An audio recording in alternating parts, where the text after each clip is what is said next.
Liam found him in a makeshift clinic reeking of antiseptic and despair. The boy, Caleb Vance, was strapped to a metal gurney, his hands and feet secured by thick leather restraints. A gleaming scalpel had already traced a raw, red line down his chest. On a nearby stand, a needle fed a steady stream of crimson from a vein in his arm into a sterile bag, a grim harvest from a body too small to have much to give. They were sparing with the anesthetic, either out of cruelty or cheapness. The boy was awake. His eyes, wide and unervingly clear, were fixed on the ceiling. His body trembled with suppressed agony, but his jaw was clenched so tightly that not a single sound escaped his lips. He was a silent storm of defiance, his gaze a physical force against the men who were trying to dismantle him piece by piece. It was into this tableau of quiet horror that Liam walked, a solid oak baseball bat resting on his shoulder. The confrontation was brief and brutal. When it was over, the men were gone and the only sounds were the drip of the four and the boy's ragged breaths. The ferocious glare in Caleb's eyes softened into a dazed confusion. Liam broke the restraints, lifting the boy's slight frame from the blood-stained gurney. He told the kid he was badly hurt and that he was getting him out of there. Caleb struggled, demanding to be put down. The moment his feet touched the floor, he stumbled, snatched the baseball bat from Liam's grasp, and with a guttural cry, smashed the half-full bag of his own blood. It burst like a grotesque water balloon, splattering across Liam's face. Caleb snarled that he would rather destroy it than let them have it. So this was the boy, the future architect of ruin, the one who would one day shatter the lives of everyone in the novel's main cast before ending his own in a blaze of self-immolation. Liam felt a strange sense of calm. He was here now. The things that were meant to twist this child into a monster could be stopped. Caleb was only 12. There was still time. The 12-year-old, with his chest laid open and a pint of blood missing, staggered toward Liam. Liam noted with a detached sort of wonder, as resilient as a comic book antihero. Caleb looked up and gestured for Liam to kneel. Liam complied. The boy carefully tore a clean strip from the hem of his ruined shirt and began to gently wipe the blood from Liam's face. He apologized, his voice a low rasp, explaining that it wasn't intentional. Then, after wiping his own small hand clean, he placed it into Liam's palm. He said Liam could take him now. He didn't ask where they were going. He simply collapsed, trusting a complete stranger to catch him. It was one thing to read about a tragic backstory designed to forge a hardened villain. It was another entirely to hold the living, breathing reality of it in your arms. This small, broken boy curled against his chest was no monster. He was just a child who had learned to bare his teeth at the world because it was the only defense he had ever known. 6 days later, while Liam was out arranging for Caleb's long-term care, the boy woke from his medically induced coma. Liam returned to the hospital to see 2 of the Vance family security men dragging Caleb out of the building. The boy was silent, unresisting, a block of granite in their grasp. Nearby stood Eleanor Vance, his stepmother, her expensive perfume doing little to mask the scent of her venom. Liam followed them to a secluded parking garage. As soon as they were out of public view, Eleanor's composure cracked. She shrieked at the boy, asking why he wasn't dead yet, why the child of that worthless woman continued to plague her life. She grabbed his chin, her nails digging into his skin. Caleb responded by biting her hand, hard. She yelped in pain and raised her other hand to strike him. Liam moved then, shoving her back.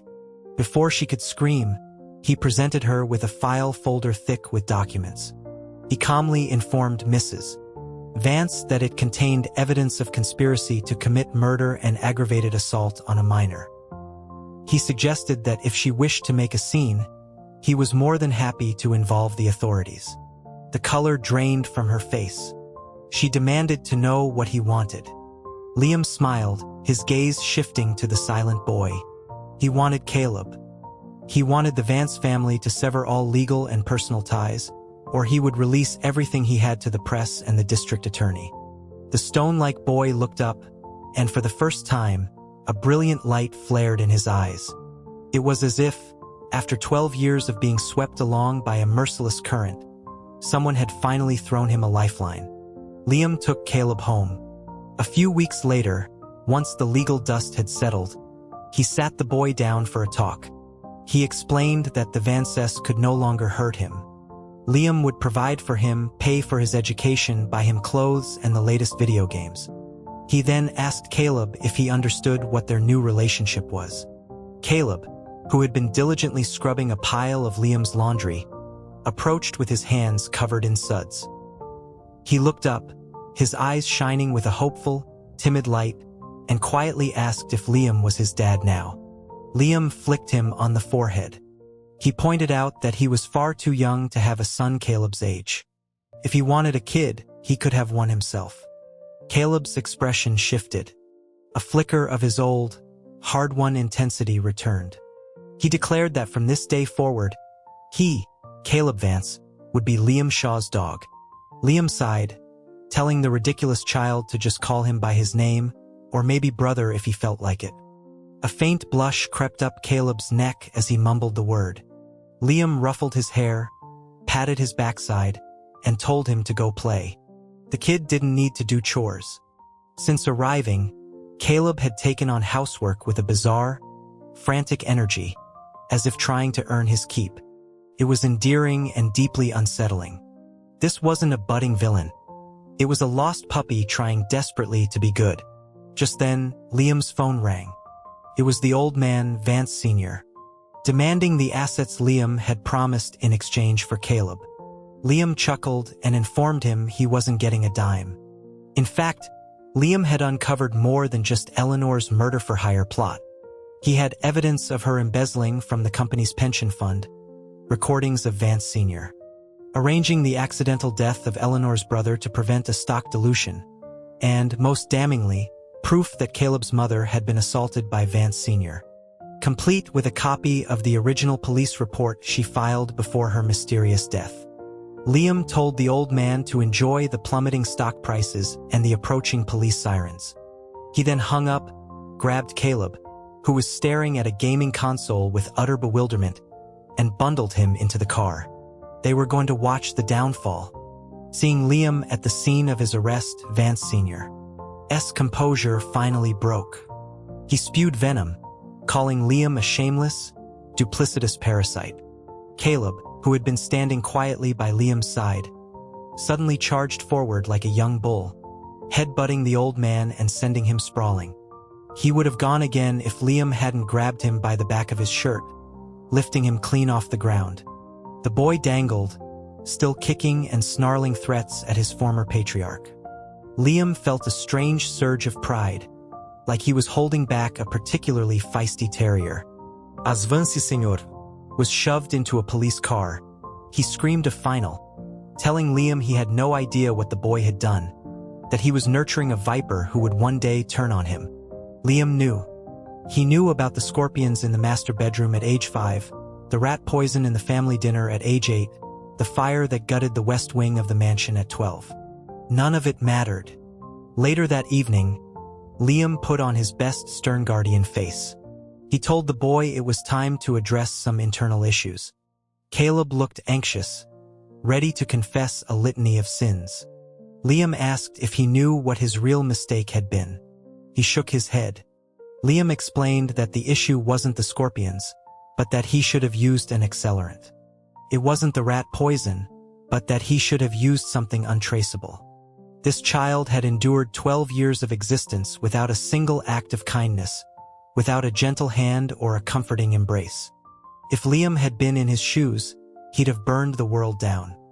He told Caleb he was a minor, that he was just acting out.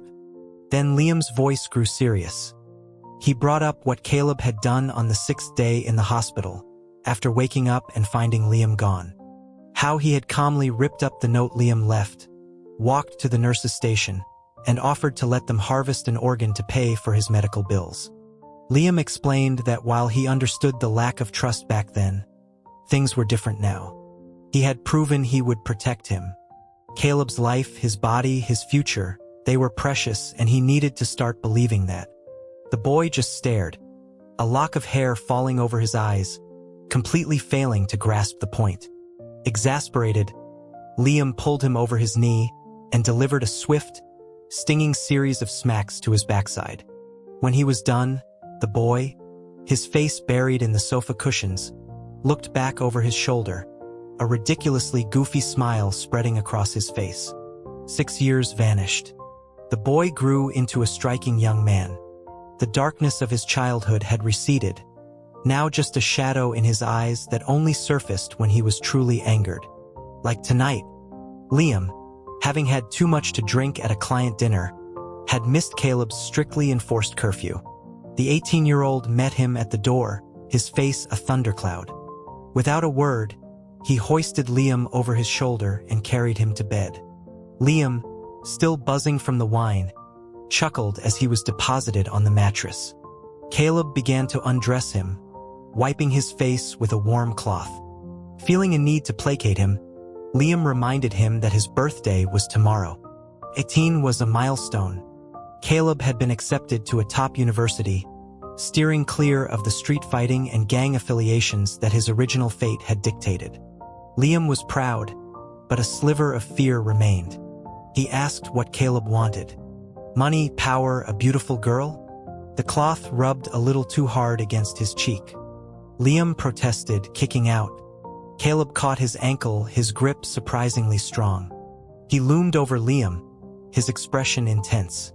He wasn't his real brother, he stated, his palm radiating a heat that seemed to travel straight to Liam's core. Liam felt an unexpected flutter in his chest. Annoyed, he kicked his leg free. He told Caleb that if he felt that way, he should prove it. Caleb leaned down swiftly. His lips, warm and soft, brushed against Liam's forehead. His knee had somehow found its way between Liam's legs, a subtle, insistent pressure. The boy's eyes were just as bright as they had been 6 years ago in that bloody room. He wanted someone who would love him forever. He asked if Liam was willing to give him that. Blindsided by the raw honesty and the sudden proximity, Liam could only react with a clumsy shove. He muttered something about Caleb being ridiculous, that of course he loved him, he fed him and clothed him like a mother. He joked that when they were old, he'd be the one pushing Caleb's wheelchair. He then scrambled off the bed and escaped into the bathroom, the cold spray of the shower doing little to calm his racing heart. He understood. The boy was 18. It was a maelstrom of hormones and nascent desires. And Liam was the closest, most stable person in his life. It was a misguided crush. That's all. The next day, after the birthday candles were blown out, Liam excitedly presented Caleb with a portfolio of photos of eligible young women from good families. Caleb's face went dark. He asked what this was. Liam explained cheerfully. It was a way to find someone who would love him forever. And what about Liam? Caleb asked, his voice tight. Liam, misreading the situation entirely, then presented his real gift, a controlling interest in the newly restructured Vance Corporation, which Liam had been quietly acquiring for years. Caleb stared at the documents, his hands clenched into fists. He asked if Liam was trying to get rid of him. He demanded to know if Liam understood what he had been trying to say. He wanted Liam. Liam tried to deflect, to offer more, anything else. Caleb stood up abruptly. The kitten graphic on his hoodie seemed to snarl. He accused Liam of toying with him, of pretending not to understand. Fine, he said. If Liam wanted to play dumb, then they shouldn't see each other anymore. It hurt too much to be around him. He declared he was leaving and never coming back. He was gone before Liam could process it, dragging a suitcase behind him. Liam sat alone in the quiet house, slowly eating a slice of the sweet, rich cake. It sat heavy in his stomach, a reminder that he wasn't young anymore.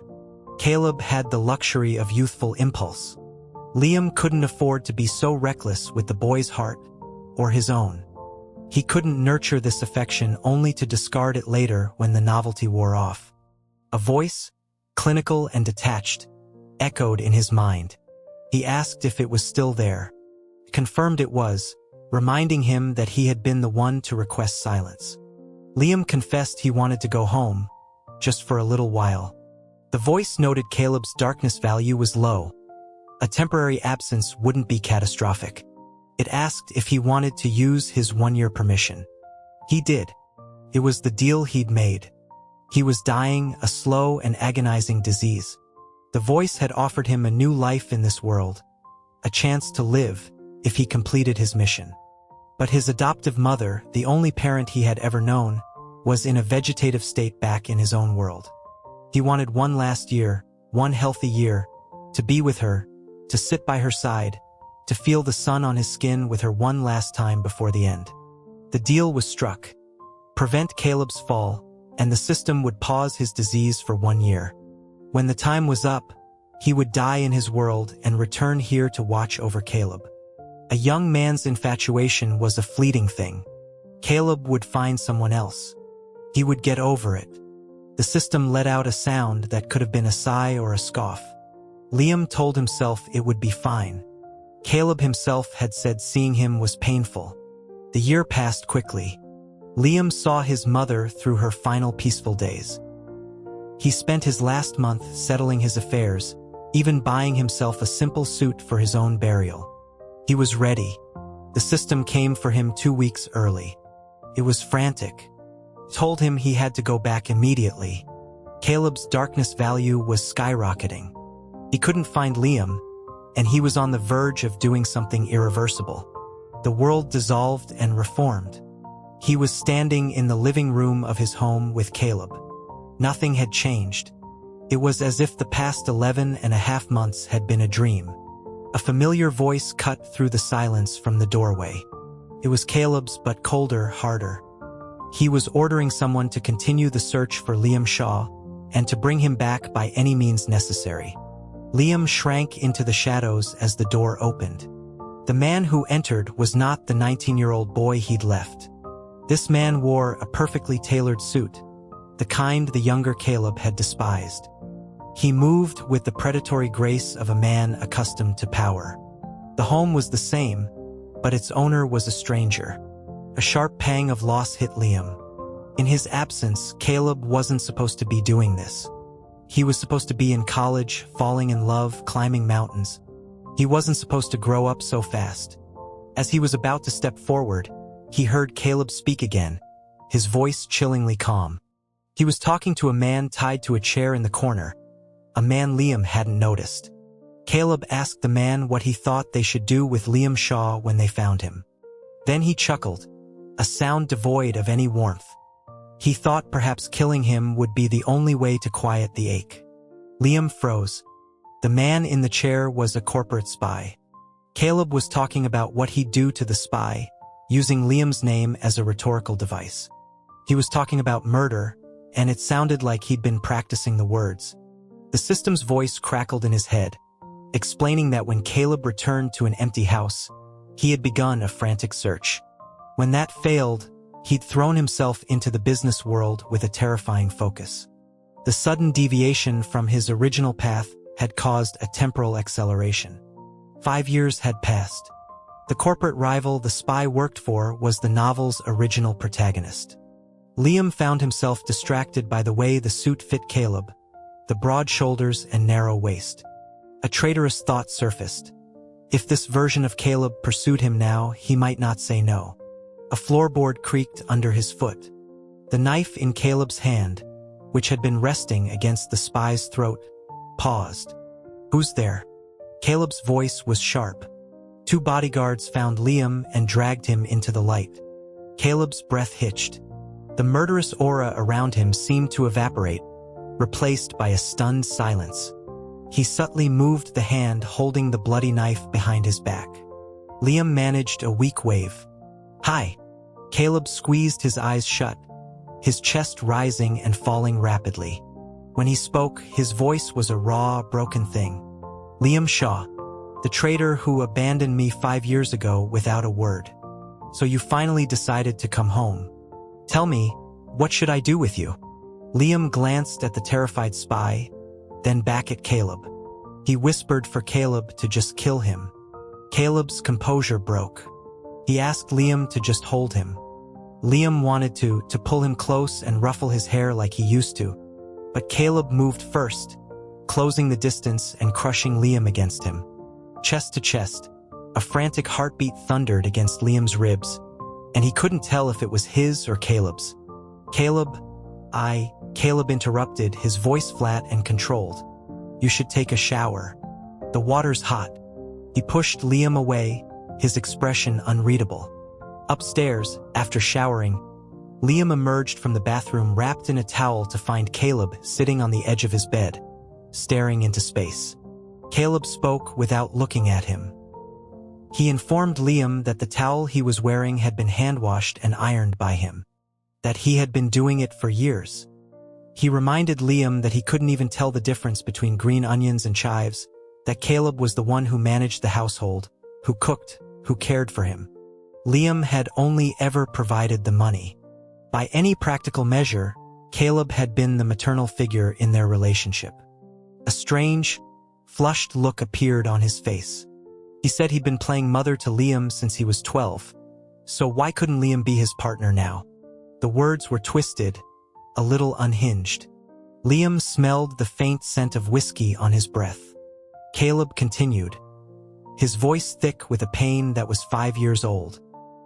He reminded Liam of his drunken promise to take care of him when he was old. He had promised to stay forever.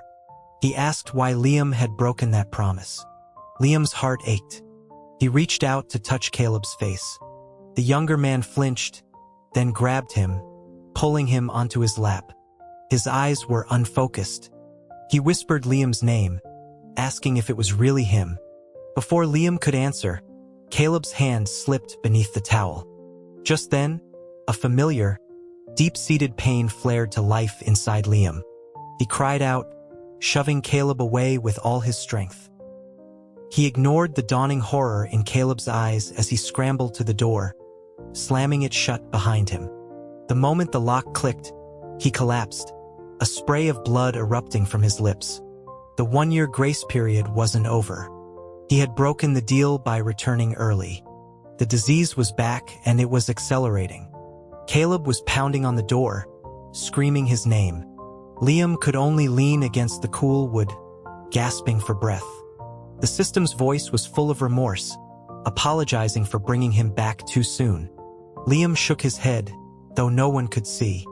He was grateful. If he had been any later, the boy he raised would have become a murderer. He looked around the room.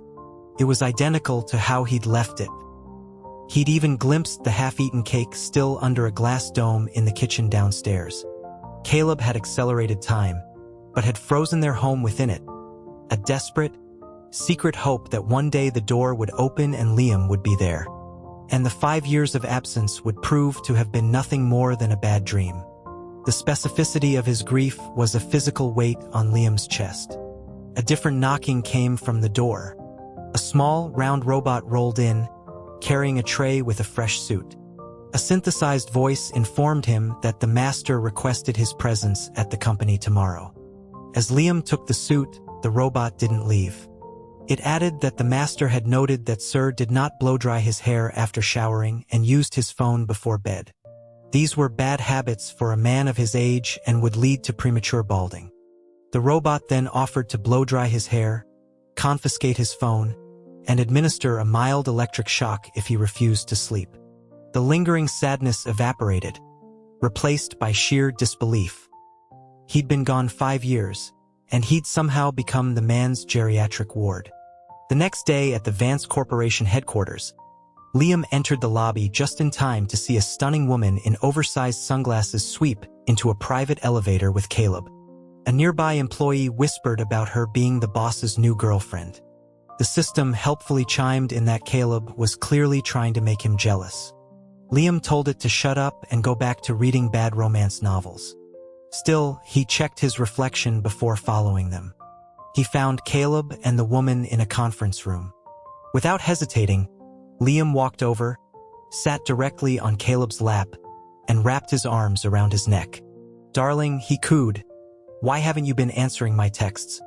Have you been playing around with other women again?"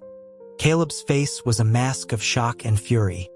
He hissed that she was a celebrity they were hiring for an ad campaign and demanded to know what he was doing.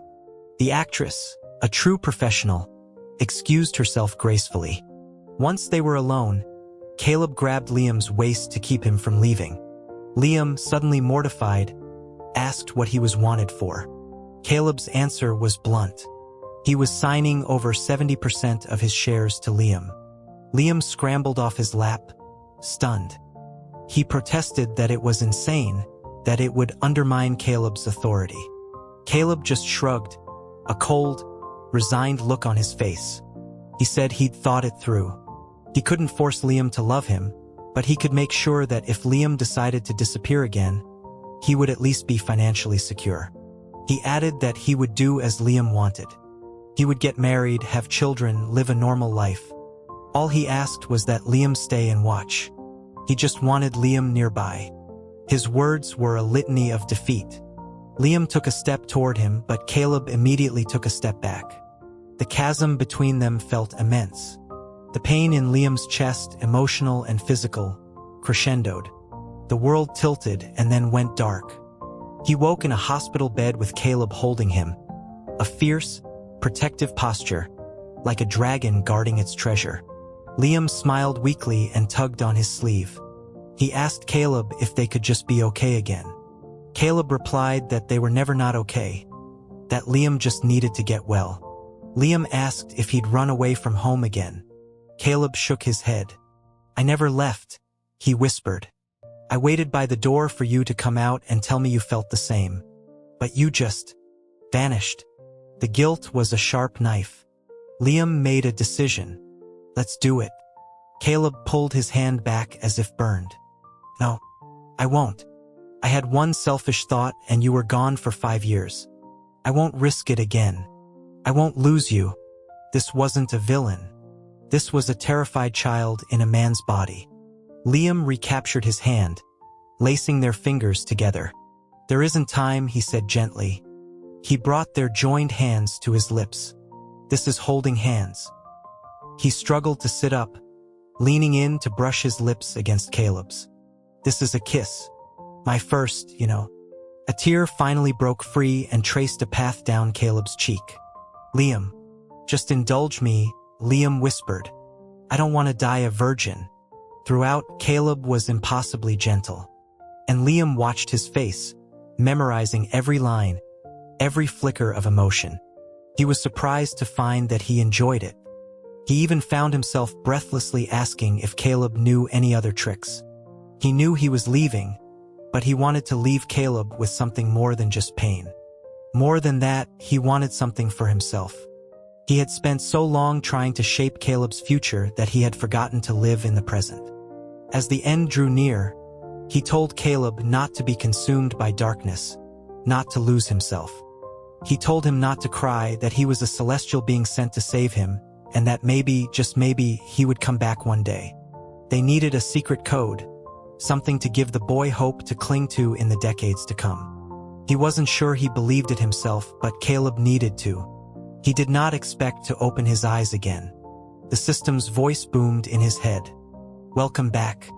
It couldn't restore his old body, but it had found a new, compatible one. It informed him cheerfully, a father now. His own. He thought death and rebirth would be instantaneous. He learned he was wrong when he saw a billboard. It featured Caleb's face, older, haunted, with the profound sadness of a man who had been a widower for years. The advertisement was for the Vance Corporation. It listed the company's address. It also listed his home address. He wiped his eyes. The system asked if he was crying. He denied it, saying he was just moved. His kid had become a big-shot CEO who modeled for his own company. The system chattered on, explaining that finding a suitable host body had been difficult. Another 5 years had passed. Caleb was nearly 30. Liam was now a college student. The system cackled about old bulls and new pastures. Liam told it to find a corner and shut up. He went straight to the Vance Corporation headquarters. He walked up to the front desk, lowered his voice conspiratorially, and announced he was Liam Shaw, the man their boss had been looking for. He told her to call Caleb, that he'd make it worth her while. The receptionist looked at him, picked up the phone, and called security. She reported that another Liam impersonator had shown up, the 13th this month. 2 guards grabbed him. He was still protesting his identity as they dragged him out. Just then, Caleb himself emerged from the elevator. Liam struggled, trying to get his attention. A baton struck him hard across the back, and he went down. The guards piled on top of him. He yelled Caleb's name. Caleb paused, his brow furrowed in irritation. He told his head of security that if this happened again, there would be pay cuts. Then he walked out the door. Liam watched him go. He bit the hand covering his mouth and screamed at Caleb's retreating back, calling him a little brat and reminding him he was his brother. The car door slammed. Caleb was gone. The guards dragged him to a service stairwell, ready to teach him a lesson. Just as a baton was raised, a hand shot out and grabbed Liam's collar, yanking him backward. It was Caleb. He took Liam to a hospital. Liam, grinning, told him not to worry, that his new body was perfectly healthy. Caleb's expression was unreadable. He told the kid to stop this nonsense. He offered him money to go away, to go home. When he called him kid, Liam realized with a jolt that Caleb truly didn't recognize him. He grabbed Caleb's sleeve, insisting he really was Liam. Caleb's patience snapped. He said that Liam Shaw was an arrogant, infuriating man, but even if he were to be reborn, he wouldn't choose the body of some fresh-faced kid. He told him to get lost and punctuated the statement with a light kick to Liam's rear that sent him stumbling. As Liam sat on the floor, dazed, Caleb's assistant approached. He explained that they had run a background check on this new identity. They knew about his troubled family life. The only reason Caleb hadn't had him beaten was because the situation reminded him of how he himself had been, once upon a time. The assistant said that Mr. Vance had been searching for years and had been deceived so many times that he had given up hope. He asked Liam not to pour salt on the wound. Liam's heart, which had been aching, suddenly hardened. He still had the secret code. He followed Caleb down the hall, calling out memories only the two of them could share. The dog bed Caleb slept in the first night. The time they skipped class and got detention. Caleb's deepest fear of being abandoned. Caleb stopped. Liam, breathless, finally played his trump card. And now for the secret code. Our first time. 1 hour and 19 minutes. Caleb spun around, his eyes wide. Liam spread his arms wide, a triumphant grin on his face. Enough talk. Come give your brother a hug. Caleb's gaze shifted past Liam, to his assistant, and the light in his eyes died. He told you, didn't he? The devastation in his voice was absolute. He thought the man he'd tasked with finding Liam had betrayed him. Defeated, Liam went to the assistant, who had just been fired via text. He told the man he was telling the truth. The assistant didn't believe him. Why should I? He demanded. Liam replied, because you didn't know it was 1 hour and 19 minutes, and I do. The assistant stared at him, then at Caleb's retreating form, and made a decision. He agreed to help Liam get into the house, for double the pay. So Liam became a servant in his own home. The house was a museum, untouched by the past 10 years. Caleb was still keeping a lonely vigil. Liam, however, was a terrible servant. He spent most of his time hiding in a secret crawlspace only he knew about. It was there he overheard another staff member on the phone, plotting to steal proprietary data. It was his chance. He orchestrated a plan. Ensure Caleb was out of the house, keep the other staff busy, lure the thief into the study, then bring Caleb back for a dramatic capture. He would be the hero. The plan went sideways. The cornered thief, panicking, pulled a knife and lunged at Caleb. Instinct took over. Liam moved, a blur of motion, placing himself between the blade and Caleb. He collapsed into Caleb's arms. The mask of detached calm Caleb had worn for a decade shattered, revealing raw panic. He begged Liam not to die, that he was taking him to the hospital. Liam clutched his hand. He asked weakly if Caleb had known it was him all along. Caleb's face crumpled, tears streaming down his cheeks. He confessed that he had, but he was afraid. Afraid of getting his hopes up, afraid of losing him again. He had grown hard and ruthless in Liam's absence, and he was afraid that darkness would taint Liam. He had told the assistant to watch over him from a distance. He sobbed that he had failed to protect him. Liam took a deep breath. "You did great. I forgive you.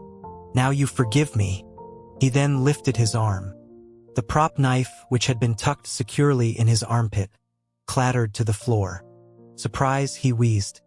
Caleb's expression cycled through shock, confusion, relief, and then pure, unadulterated fury. "Liam Shaw," he roared, his voice trembling. "You are still the most infuriating man I have ever known." He pushed Liam to the floor and kissed him, a desperate, hungry claiming. Liam pushed him off, holding up a finger. "Not yet," he said with a wink. "This body isn't legal yet." For Liam's 21st birthday, Caleb planned a lavish party with gifts of watches, cars, and the long-promised stock certificates. Liam planned his own celebration. He had a different sort of gift in mind, one involving lingerie, leather, and a distinct lack of inhibitions. He was no longer the frail, dying man. He was young, healthy, and intended to make up for lost time. At dinner, he spiked Caleb's wine. Caleb noticed, raised the glass in a toast, and drank it down in one gulp. Liam froze. This wasn't part of the plan. Caleb leaned across the table, a slow, predatory smile spreading across his face. "Why should I refuse a gift from you, brother? But shouldn't you be running now?" A horrible realization dawned on Liam. This wasn't just Caleb. This was a man who had been starved of love and touch for a decade. He was outmatched. He tried to excuse himself, claiming he had to study. Caleb was around the table in a flash, scooping him up and depositing him on the polished wood. Liam blustered, reminding Caleb that he was his elder. Caleb delivered a sharp, stinging slap to his rear. "I'm older than this body of yours now," he purred. "You should be calling me brother." "Never." Another slap, and another. Through tears of laughter and humiliation, Liam finally choked out the word. "And Daddy," Caleb added. "Daddy. And you'll still do my laundry?"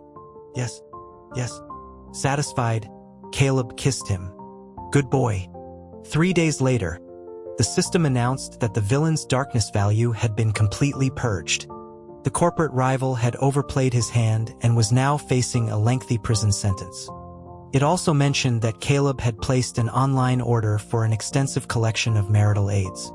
Liam shot out of bed, ready to flee, only to find Caleb standing in the doorway. He was wearing a simple hoodie, just like the ones he wore as a teenager. In his hands, he held a cake, a replica of the one Liam had once made for him. He smiled, his eyes warm and clear. "Try it, Liam. I made it for you." The 19-year-old boy who had stormed out of this house in anger had finally returned, 10 years older, but whole. The lost years ached, but the future stretched before them, bright and infinite. Liam gave him a thumbs up. "I'm proud of you." Caleb's smile widened. He was home. They both were.